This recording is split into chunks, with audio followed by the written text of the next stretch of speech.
Welcome to LXGUIDE, where I cover just about any topic.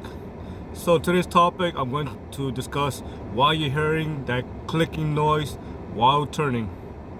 Let's just say you are driving and let's just say you are turning left or you are turning right, and suddenly you hear a clicking noise that goes kind of like click, click, click, click, click, click, click when you're turning right or left. That's gonna be a bad axle. So if you hear that click, click, click, click noise when you're turning left or right, you need to inspect your axle because most likely the bearing is probably dried out or is falling apart and it's causing that noise. In that case, it is time to inspect your axle.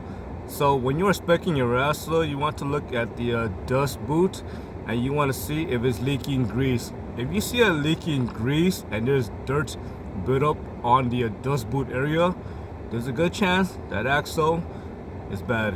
Before the axle fell, there are a lot of clues that you know that your axle is failing. Number one is that you're gonna notice strong vibration while driving. If you're driving and let's just say you're accelerating and you feel a strong vibration, that's gonna be your axle that is failing.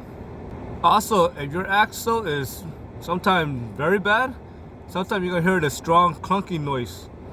For example, if you are driving and you hear this clunk, clunk, clunk, clunk noise every time you accelerate, again, there's a good chance your axle is pretty much falling apart already.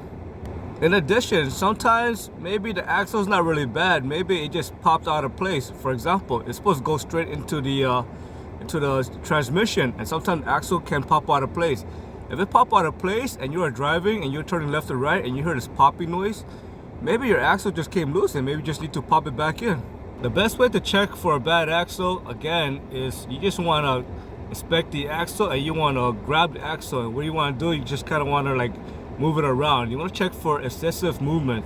If you feel excessive movement, then you know the bearing is bad. Again, it's time to change that axle. I hope you found this video useful. As always, thank you for watching and subscribe to LX Guide.